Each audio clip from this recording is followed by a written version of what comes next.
My background is electronics and robotics. I'm kind of the techie, geeky guy. I've done a lot of artwork when I was younger, moved into electronics and technical stuff. So I have a photography background early on in my life, but when I got into the electronics and things like that, I got into camera repair. And 18 years ago, we started Spencer's Camera, and we were repairing film, of course, back then.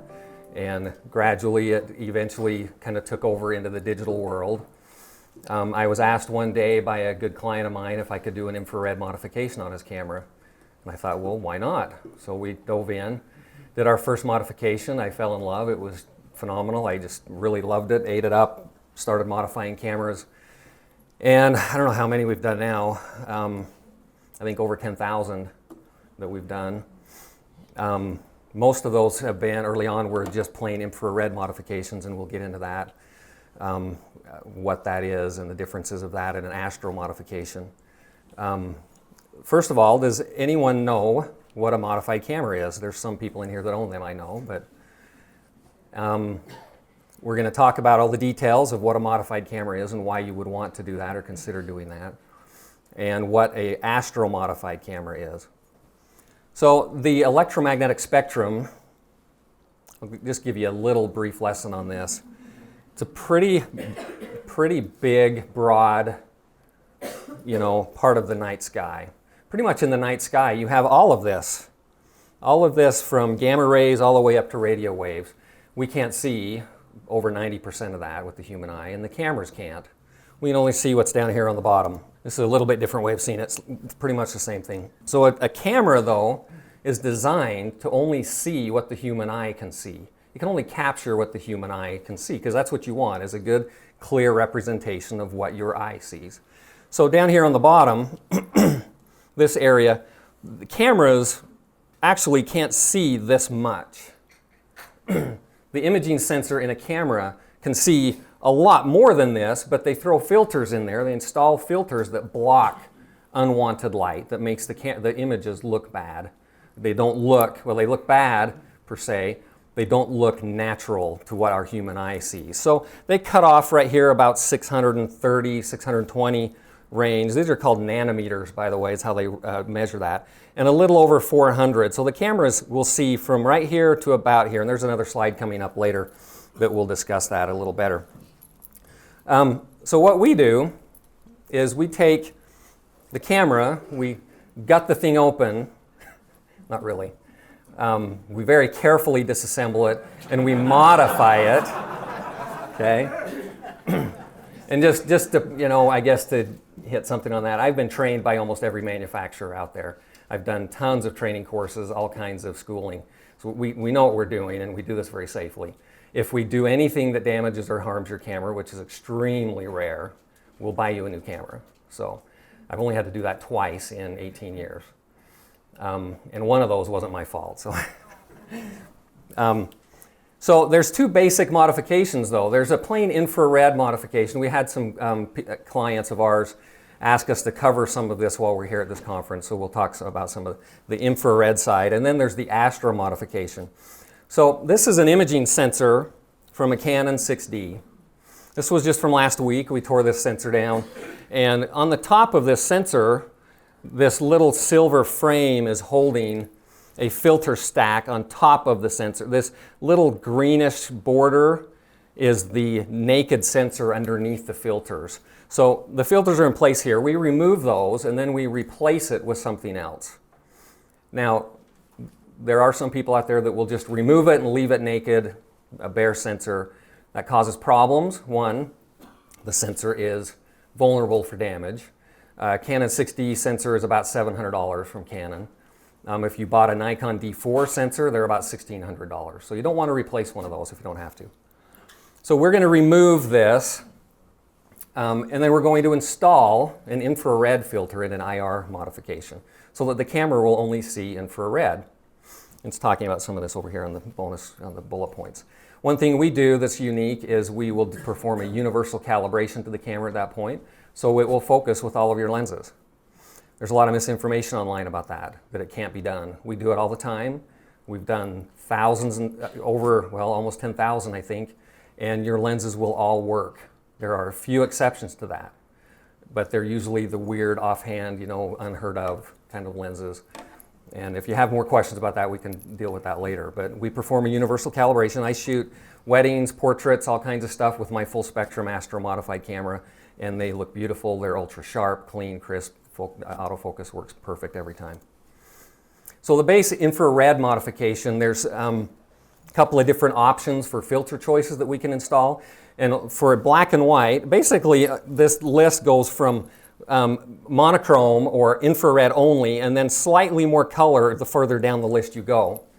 Now, and we will be providing this as a PDF later too. So the further down this list you go, the more color you introduce to the image in an infrared only image. And I have a bunch of examples. We'll kind of skip through those. But here, there's the full spectrum option towards the bottom here. That's a clear filter that we install in the camera. So we do that also for the Astro-modified cameras. And we'll get into those details. So this is a normal, unmodified camera. That's a lie. That's actually a modified full spectrum camera with a IR and UV blocking filter on the lens. So it looks natural. You take that filter off and put a black and white filter on, or if you have the dedicated camera that has an infrared filter internally installed, that's what you get. So it's seen only near infrared light. So there's the comparison. So it's very dramatic, very contrasty. A lot of people say, oh, it looks Ansel Adams-ish, it's whatever. It's artistic. There's different varieties, though. You can step it up and get a little more visible light into the image. That's a comparison of those two. A little more color. It's getting more into the artistic side of landscape photography. I won't spend too much time on this. And these are some different examples and comparisons. This is what we call our ultra blue. So the foliage looks really goldish or yellow, and the sky is a really rich blue. And this is kind of the collage of all the different varieties of types of infrared filters that we can install. Now, again, I lied earlier saying that was an unmodified camera because these were all shot with the same camera. It was a full spectrum clear modification. Put a hot mirror filter on and got this picture, and then I installed different filters and took all of these. Now, each one of these, you have to set a custom white balance to get this result, or just adjust it in post-processing if you're doing a raw file.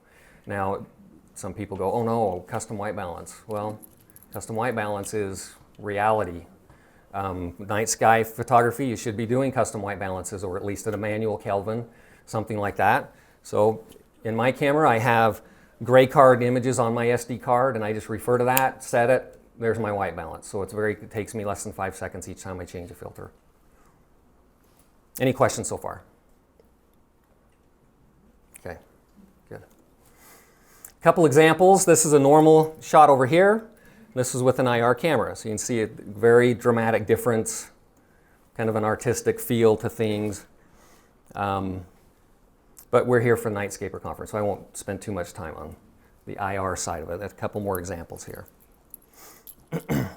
Okay, so I'm showing the picture of this astronaut guy because we were contacted by NASA about 7 years ago to do a modification for them. And this guy, his name's Don Pettit, he went to the space station for 7 months and carried my camera with him.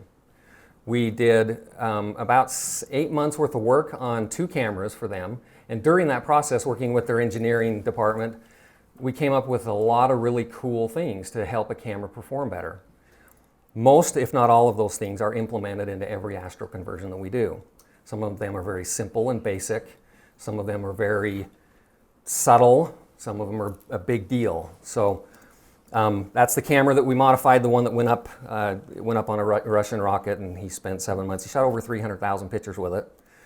And these are some of the pictures he took. They're kind of cool, and, but the point I'm making is we did a lot of work and found out a lot of cool things about cameras that just take some time and a little outside of the box thinking to make them work well. And so some of that is we help reduce vibrations in the camera. There's some very subtle things that we can do to help cameras shake a little bit less. It's always a good idea. I'm not talking about mirror movement. We do a little bit of that too. but you lock up your mirror and you just release the shutter. The shutter actually can create some subtle vibrations, the mechanical shutter. Especially with the bigger cameras like the Nikon D4, things like that, has a super mechanical shutter mechanism that still releases and slams in there, so we help reduce that vibration. Reflection control. So a normal camera only has to deal with visible light reflections. We have to deal with infrared light as well and UV light. So there's some extra measures that we implement into that to help control that. Some lenses will help magnify those reflections. So that's why we do that, because some lenses, you put it on there and you'll get these weird glares maybe. We take care of all of that, so you don't have any of those problems. Static control. Your imaging sensors, as they work, they generate static. That creates noise in your images. So we implement some things to reduce the static buildup. We also have a heat sink or a heat reduction option we can put in. It just helps migrate the heat away from the sensor. Again, that has the benefit of reducing noise. And then a few other things we can do. Your shutters will actually, if we do these modifications, your shutters will last longer because of the durability and the friction controls that we do. And then because of what we do to the shutter mechanisms, and in the Nikons that have the mechanical aperture mechanisms, which almost all of those still have those. And by the way, that's where the biggest failures are with Nikon cameras. It's not really the shutter actuations that fail, it's the aperture control mechanisms that it works in tandem with the shutter. That's where the failures are. So we work on that a little bit, tweak it a little bit, and it'll actually last longer and works better in cold temperatures. So again, here's this Canon sensor. The main or the biggest thing we do to the camera is by modifying the sensor. Again, just like an IR conversion, we take the filter stack off. Some cameras have 3 or even 4 different filters stacked onto there. Usually we take off everything but what's called the AA filter, and we'll talk about that later, but we can remove that as well, and there's benefits. So we'll talk about that. There's a lot of details we're going to cover here. And by the way, this is probably the most technical or most detailed presentation I've done on our modifications before. So there's a lot of stuff in here that we've never really talked about much. Again, we perform the universal focus calibration. Now, just like in infrared, I forgot to mention this, when you do an infrared modification, you turn it on live view, you see a live infrared image. It's kind of cool. You don't see you don't have to guess what it's going to look like. You see it live. Same thing in an Astro-Mod. Of course, it's super dark, so you can't see much, if anything, when you're looking at a live view of the night sky. But it's still live. You can zoom in, take your fine focus, manually focus, all of those functions. Everything that is in your camera will still work. With one exception, but it will work if you want us to make it work, and that's the sensor cleaning mechanism. So in your camera, you can tell it to clean the sensor. It creates a vibration on this sensor. It's on top of this filter stack. That's all removed, but we can reinstall it. It takes about 2 hours, and so we charge a little bit extra to reinstall that, and it works just like before. So it keeps the dust off of your sensor. The main internal filter options for an Astro modification, I'll slow down a little bit now because we're more into our wheelhouse of what we're here for. So the main internal filter options for an Astro modification is the visible plus H alpha, which is really the same as an unmodified camera. We just increase the sensitivity by about 10%. So the camera can see about 10% more light, but it's in that critical area of the hydrogen alpha portion of the spectrum. Anybody know what that is? What's your H alpha? Okay, we're going to talk about that. The other second option is full spectrum. It's a clear filter. It will almost double the sensitivity of your camera. Okay, I was just speaking with a client earlier, just right before this presentation. He was saying he gets about 1.3 stops extra exposure from his modified camera.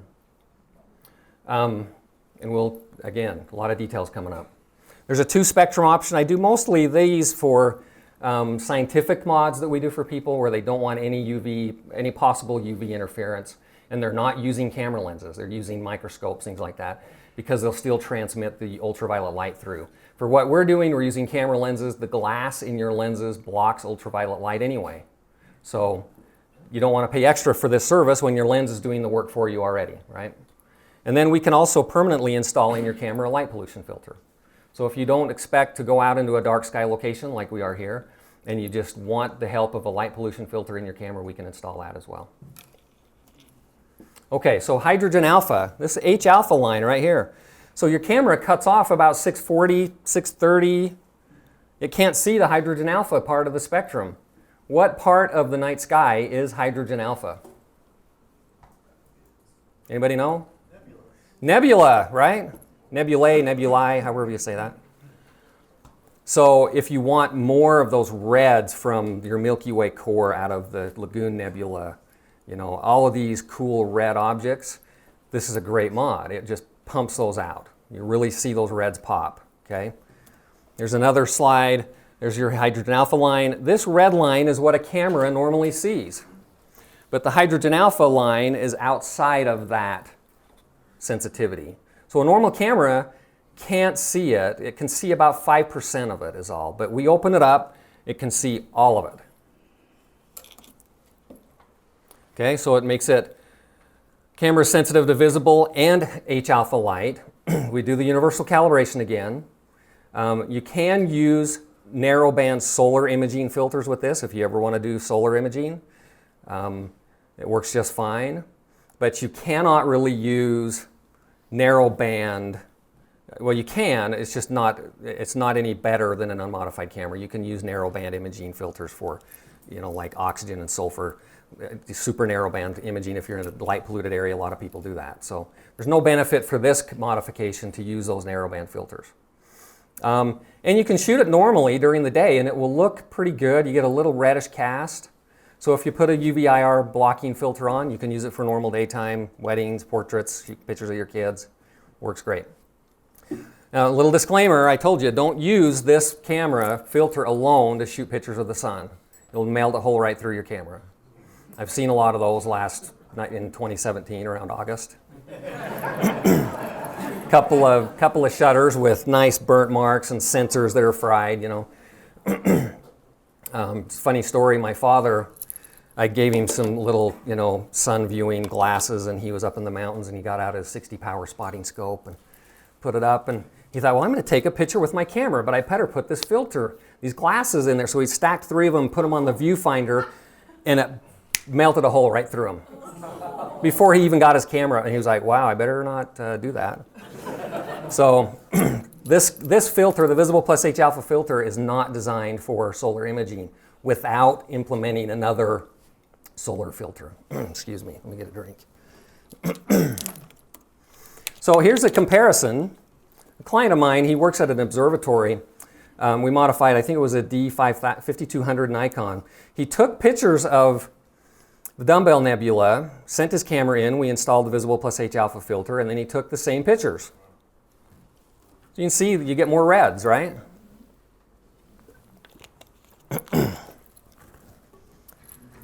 That's without cranking up your red channel or your red slider in Lightroom or, you know, nothing. It's straight out of the camera, just like that. This is a good client of mine from down south of the equator, Paul Wilson, many of you may know him. That's a visible plus H-alpha mod. You can see those nebulae really pop. This is another image of his. He's a great photographer. Some beautiful shots. And these are all with the visible plus H-alpha Astro-Modded Canon 6D. And that's what we want, right, is a beautiful end result. Okay, the second filter option is full spectrum. So the camera now, if we do a full spectrum mod, it's sensitive to ultraviolet light, even though your camera lenses block that out anyway. It's still sensitive to visible, hydrogen alpha, and into the near infrared side of the spectrum. So it's capturing basically twice as much light as an unmodified camera. Now when you shoot this, it's more important to have a custom white balance. That helps keep your colors natural and things. That's basic. Just shoot a gray card image, use that, and you're good to go. It's very versatile. You can use it for infrared photography, normal photography, and with the right lensing or devices, you can use it for UV photography. Again, we do a universal calibration for the focus. You can use narrowband filters for deep sky imaging or whatever, you know, for the super serious people. And you can use solar filters. It all works fine. It's all very flexible, very versatile. And And that's what I shoot. All of my cameras that I own, well, I actually have an unmodified camera for comparison purposes, but all of my cameras I shoot are all full spectrum astro-modified cameras, and I shoot daytime stuff, you know, with a hot mirror filter, and, you know, looks great. Performs very well. Couple more shots just to show you that this is an astro-modified camera. It's full spectrum. Images are great. And you can see very crisp and sharp results. So when you stand out at the night sky and you look up in a dark sky, let's say you're out here at Canyonlands, what do you see? Kind of like that, right? Maybe not even that bright. It's all kind of grayscale, super dim. If you're lucky, it looks that good. If you stood out there all night and your eyes really adjusted, it would look that good. But this is the visible side of the Milky Way. This is a long, and by the way, these images I'm going to show you are all courtesy of NASA. This is a visible long exposure of just the visible part of the spectrum. Lots of detail, lots of color. Okay, this is gamma rays. Okay, you never see this. X-rays. Okay, here's hydrogen alpha. See how much there is of hydrogen alpha out there in the Milky Way? They say over 90% of the Milky Way is not visible to the human eye. There's near infrared, and there's far infrared. Okay, so consumer grade cameras can't see most of this stuff anyway after being modified, and microwaves and radio waves. Okay, so a consumer grade camera, like we all buy and own, unless you want to spend $50 million and have them custom make one like NASA does, you're going to see visible light with a nice solid long exposure. Hydrogen alpha, the sensor itself can see that, but there's filters in the way that block it, so you can't. So when we do the modification, it can now see hydrogen alpha. Not this strongly, but you can see it. And the near infrared, it also picks that up. So here's a comparison. That's what you see with the eye. This is what, with about a 12-hour exposure, granted, that's a lot. Right? You can see all these clouds and stuff. That's what the camera can actually see. Now, one thing I learned, or some great photography friends, clients of mine that are pretty big names, they said the more data you collect, the better, because you have more to post-process with. If you don't have the light captured, you can't tweak it out or draw it out of the image. So the camera technically sees all of this in the Milky Way. Now, there's a couple of comparisons I want to show you here. This one I did back with an old Canon 70D, the little crop sensor. Great, phenomenal camera. A little noisy. This is an unmodified camera. I had two of them out that night up in the Uintas. And this is the same exposure, same lens, everything. You can see you just gather more light with the modified camera. It's a full spectrum camera. This is just the luminance value of that image.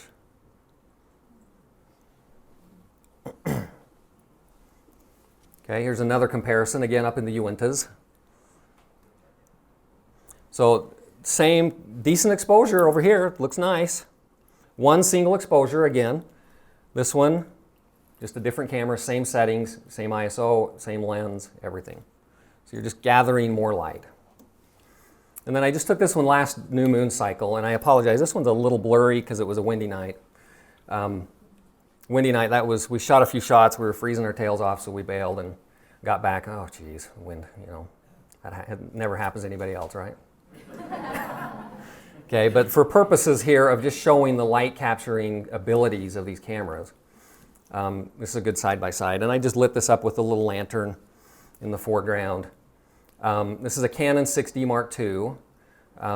More specifically, it's an IRIX 15mm f2.4 lens shot at wide open at 20 seconds, ISO 4000. That's the luminance value only right there. And this is where kind of where the tire hits the road. See the histograms? Almost twice as much light captured with a modified camera.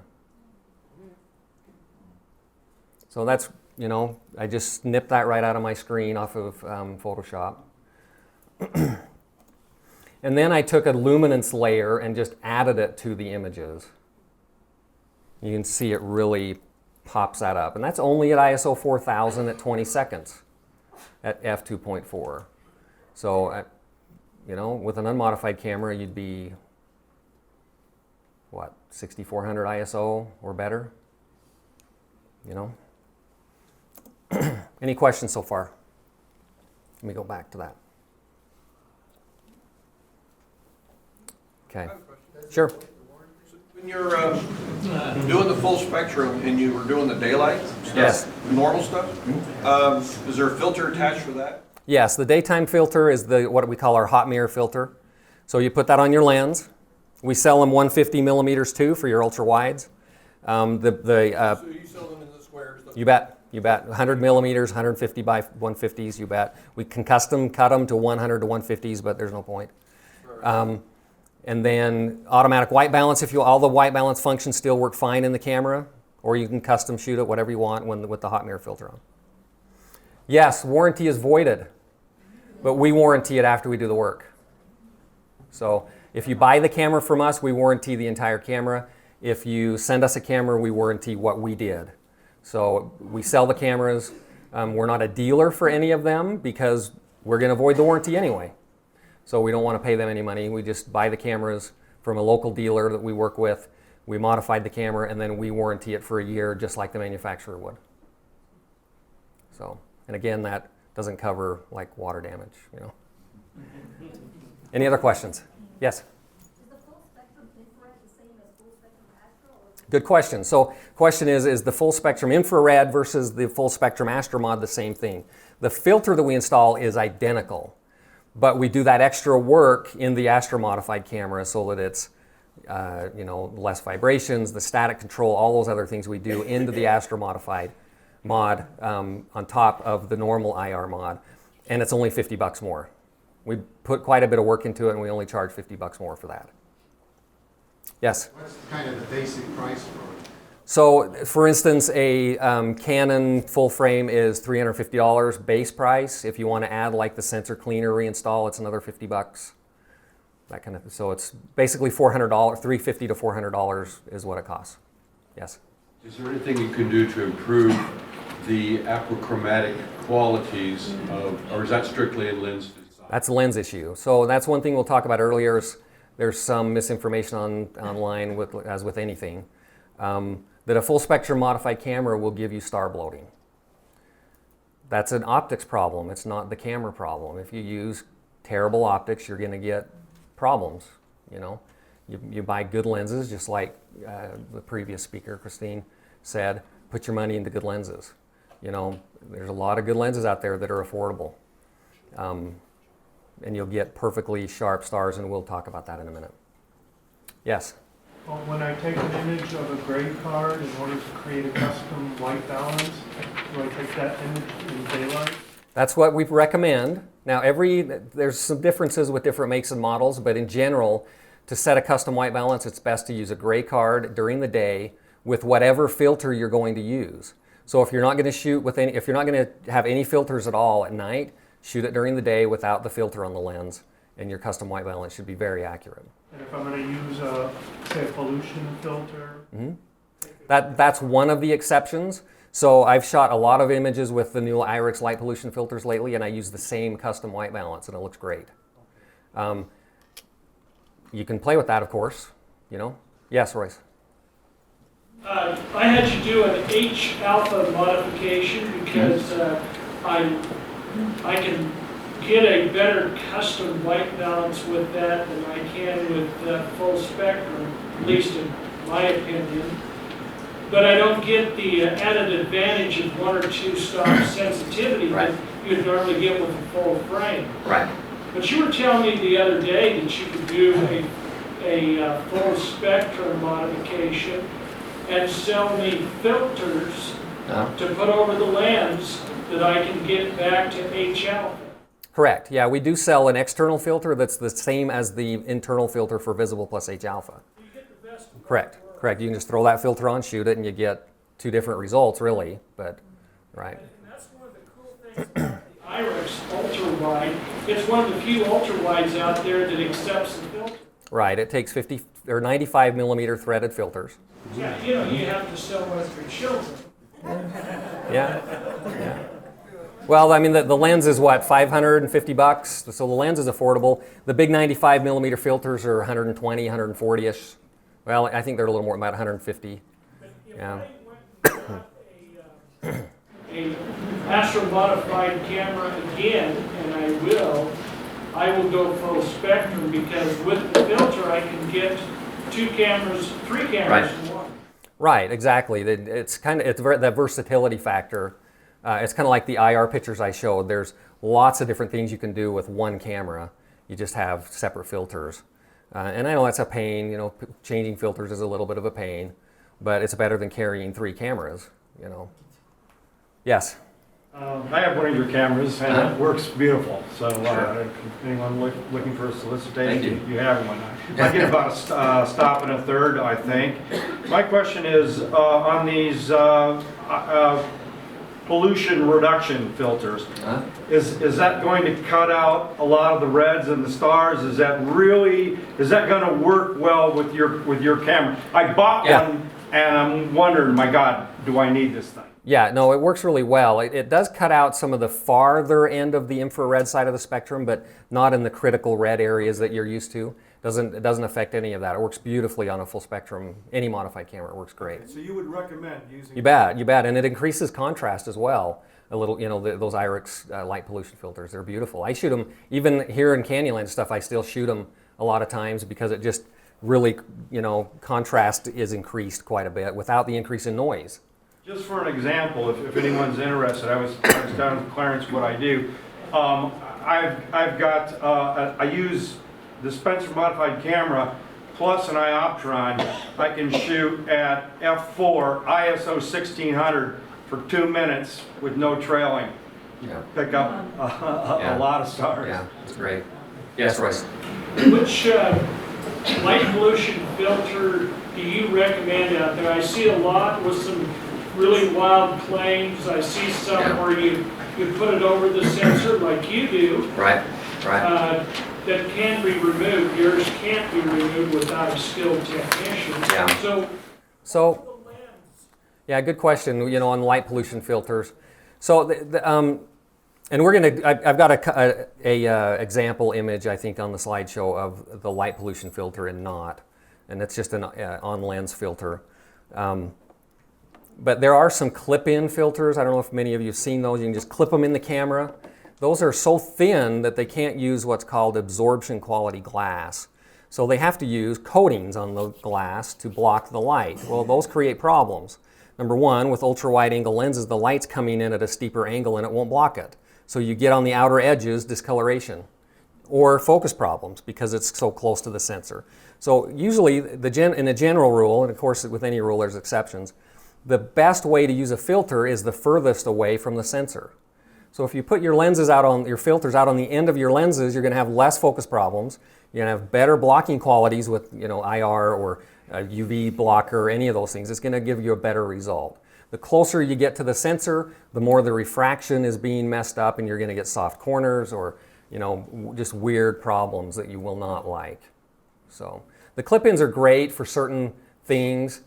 Telescope use, they're great, but ultra-wide, anything, you know, I'd say 15 millimeter, especially 15 millimeter wider, they're terrible.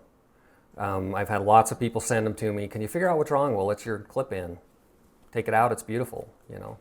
So, yes? So if you get the full spectrum mod and you use one of your filters for like daytime, can you stack filters like a polarizer? Yep, I do tons of ND filters, you know, polarizers. You can just stack them. They work great. It's the same quality blocking glass as we take out of the camera. So you put it in there, it acts just like a normal camera. You can do whatever you want with it from there. Okay, so this again, I'll quickly... Yeah. Do you have any issues with the modified camera interacting with different software?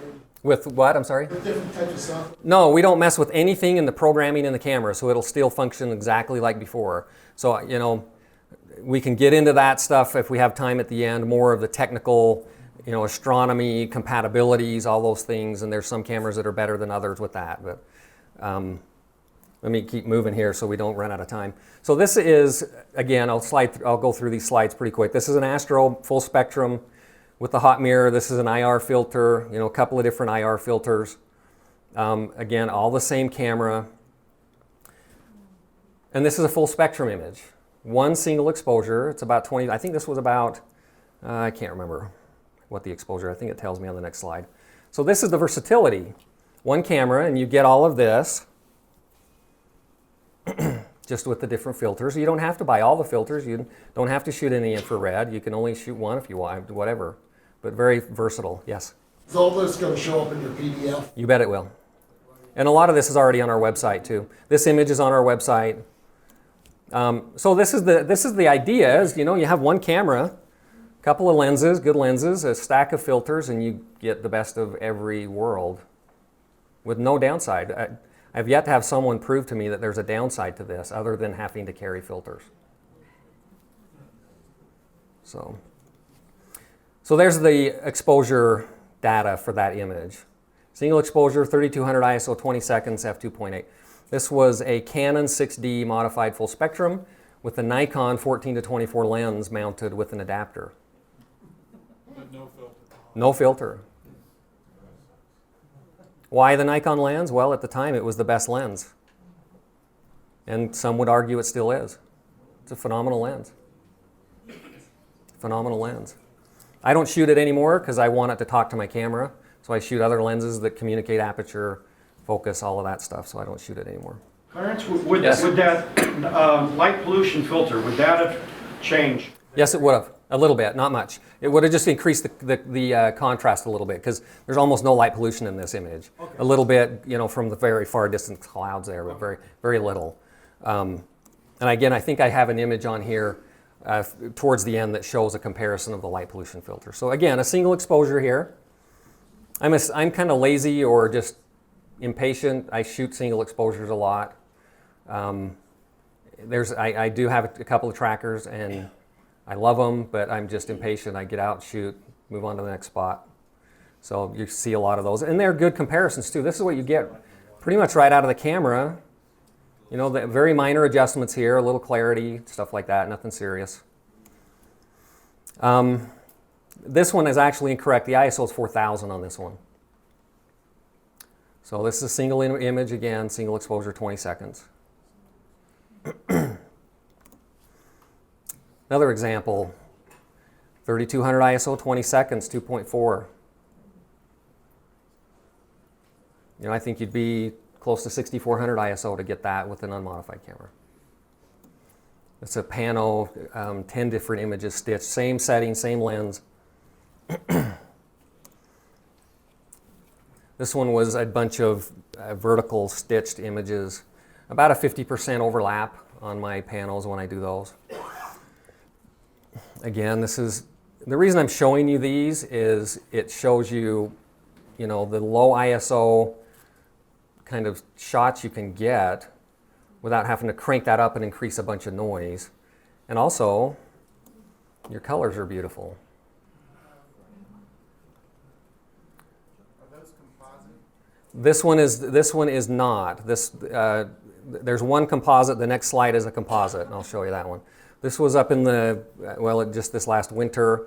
It has the little friendly comet we had going by, the Pleiades, you know, a couple of these, the Rosette, there's Andromeda. You know, it's about a 180 pano. In fact, that road is a straight road.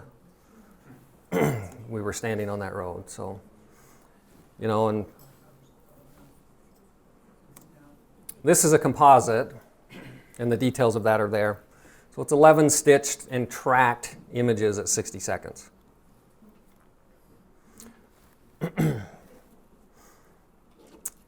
Okay. Any other questions so far? Yes, go ahead. You mentioned Nikon and Canon. What is your experience with working with the latest generations of Sony cameras? Good question, and that's, I probably forgot to bring that up. There are some cameras that you just don't want to modify. And they're all Sonys. Okay? Well, no, Sonys are great cameras. They're original renditions, so like the A7S, A7R, the A7, original, non-Mark II, Mark III, any of those. They are phenomenal.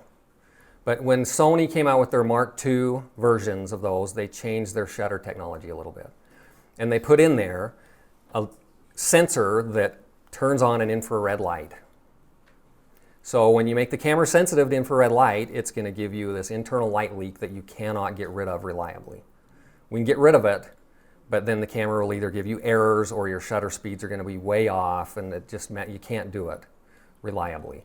So I still buy brand new A7S Sonys and modify them for people because they love them so much. I mean, you Sony shooters, you're diehard, you love it, right? Same with Nikon and Canon shooters. So you want to stay away from the Sonys that are Mark II, Mark IIIs, any of those new versions, because they just don't work well. They create problems. Now that's only nightscape shooting. You can use them for infrared photography, all that stuff, but when you crank your ISO up to 4,000, 30-second exposure, you get this massive light leak across the image and just destroys it, so there's no point. So, okay. So we include all this stuff in, the only things we don't include in a standard Astro modification is the sensor cleaning, reinstall, the AA filter removal, and the heat reduction system, and we'll talk about what those are. So we take the shutter, this is a Canon 60 as well, and we work on the shutter to make sure it's going to perform a little better, a little less vibrations, tweak a few things in there.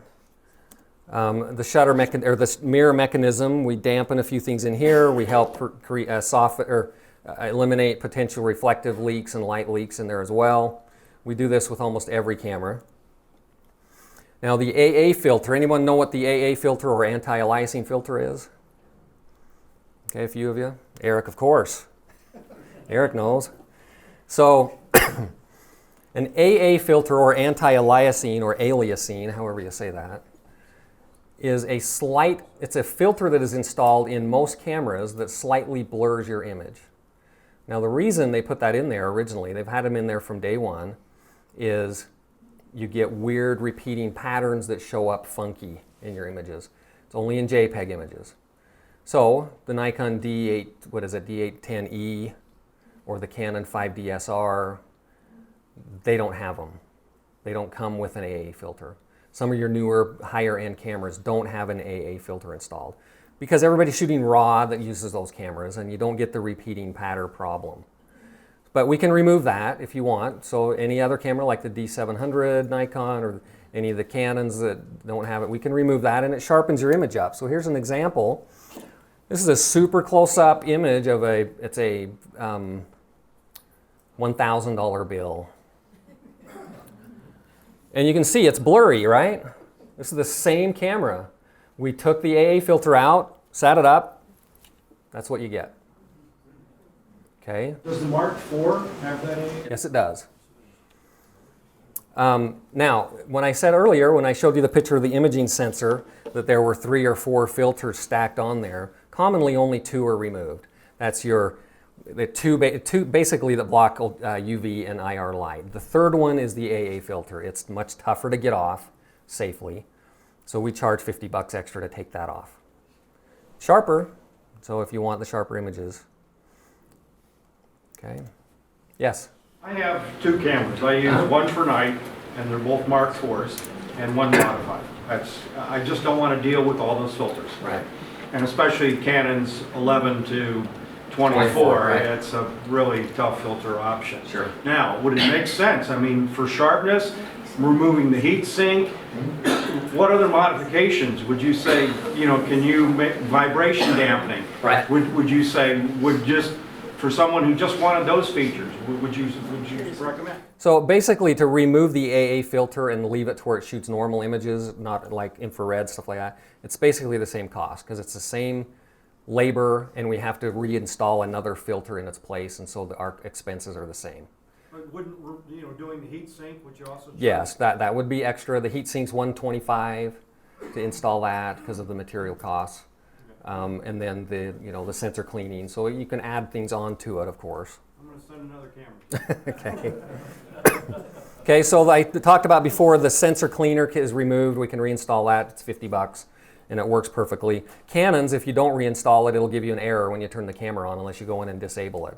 Nikons and Sonys, and we even do Olympus now and Pentax. They won't give you an error, but they just don't work. If you tell it to clean the sensor, it just doesn't work and nothing changes. So. Can you tell us why the AA filter is on there in the first place? Right. The manufacturers put it on there to slightly blur it because of, I can't remember how you pronounce it. It's moiring, I think is how you say it. Moire. And so if you ever see like the guys on doing the Weather Channel and he's got a weird patterned jacket and it's flickering funny on that's the moiring or however you say it. I can never say it. So they put the blurring filter in there and that eliminates that possibility. So when you're taking images of something with repeating patterns, you don't get that weird effect. So by removing that, but that's only in JPEGs. So when you shoot a JPEG and it compresses the file, they'll show up much more. So if you're shooting RAW, having it removed is not a problem at all. So the heat reduction system, they gave me the 10-minute warning, so I got to speed it up.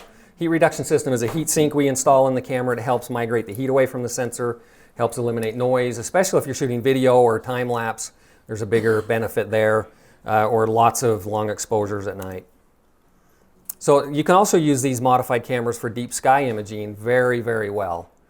There are a lot of astro-specific or telescope-specific cameras that are expensive and they perform extremely well.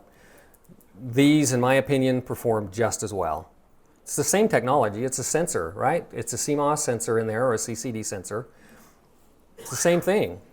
And we'll show you, do you see any star bloating in that image? There's no star blow. This is a full spectrum Canon 6D. A client of mine out of Calgary shot these shots with a 130 millimeter telescope, Teleview triplet. So it's an apochromatic scope. Same thing. Look at the pinprick stars in that star field.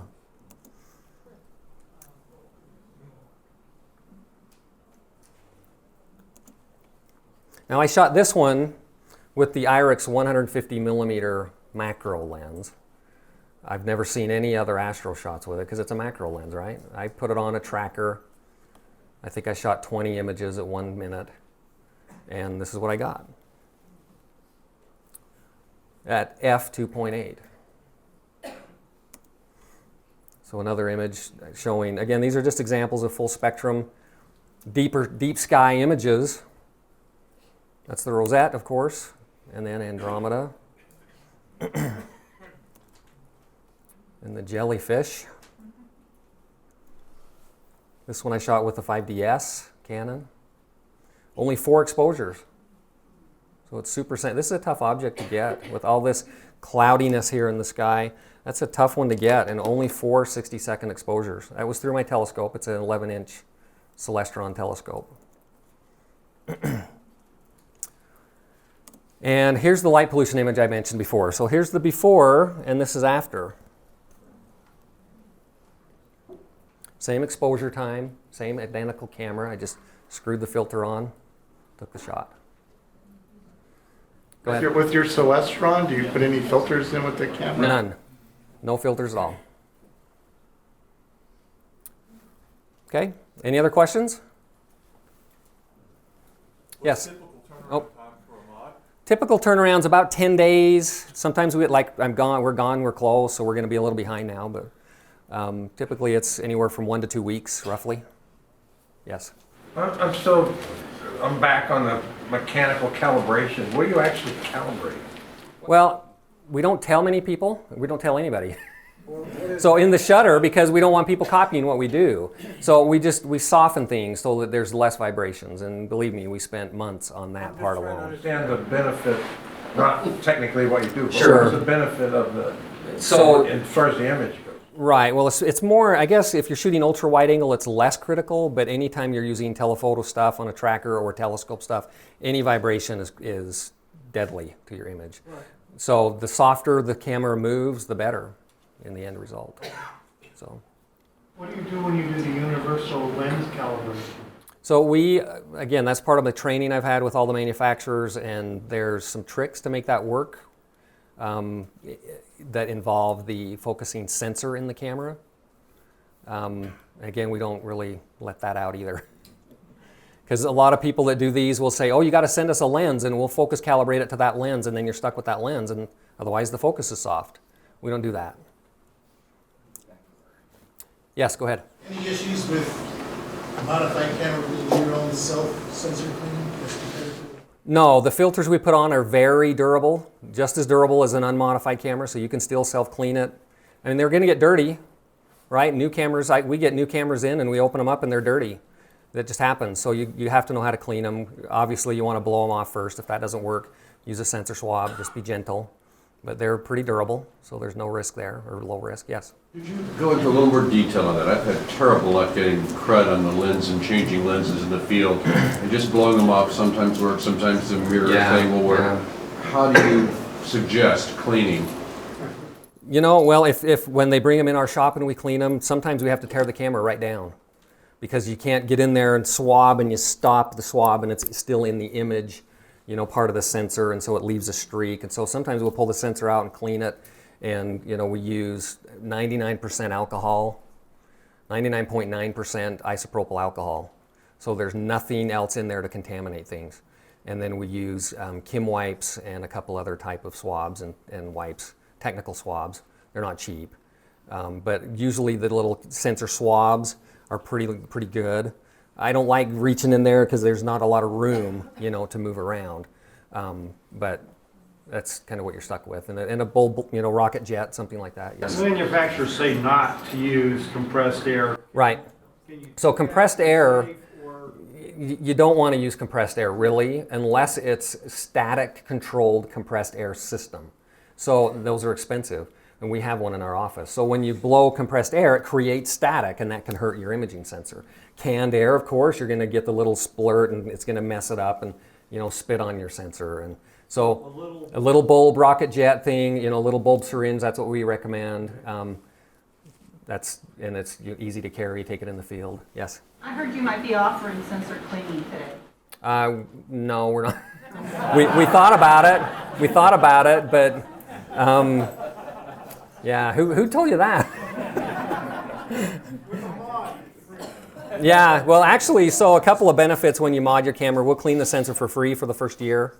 If you're local, of course, just walk in, we clean it while you wait. If you ship it to us, we just ask you to pay the shipping back. We warranty the mod for a year. If you buy the camera from us, we warranty the entire camera for a year. Yes?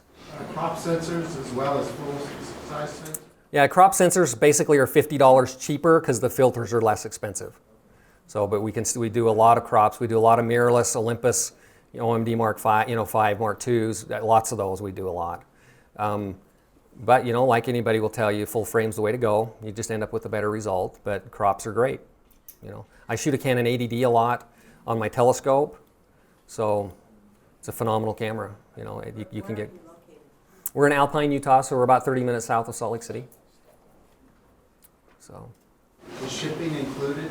Free shipping back to you if you want to, yeah. If you ship it to us, we ship it back free. If you're in the U.S. anyway. 1 minute. Okay. Got 1 minute left. Anything else? Any other? This is a single, this is actually a composite. The night sky was a single exposure, the foreground's a single exposure. I shot the night sky from a different, down in the parking lot. Then we hiked up to this little ruin and shot the foreground and composited them together. Where were you at there? I'm sorry? Where was that shot? That's in Canyonlands. What's it called? Mesa Butte or Aztec Butte? Aztec Butte. So again, a single exposure here. This was my trip in Hawaii that went and stayed at a friend's house, and that's the clearest sky I got the whole trip. So. Are you seeing more noise with the 60 Mark II than the original 60? No, that's a fallacy. It's a fallacy. It's actually cleaner. It's not dramatically cleaner, but it is cleaner. In fact, the dynamic range is almost identical. So a lot of the reports you saw early on with the 60 Mark II that the dynamic range was weak is not true. I've done tons. I've owned 10 of them, and I've tested them thoroughly. They're a great camera. Yes? What will the conversion do for Aurora shooting? It really pumps them up. It changes the coloring a little bit, but that's easily corrected in post, of course. It gets a little more orange instead of green if it's a full spectrum. So I'll skip through here. There's a solar image. Well, this is one we did from Canyonlands as well. But this solar image of the eclipse was a full spectrum camera, so you just got a lot more of that corona coming out as well. So, okay, I think we're done. Thank you very much.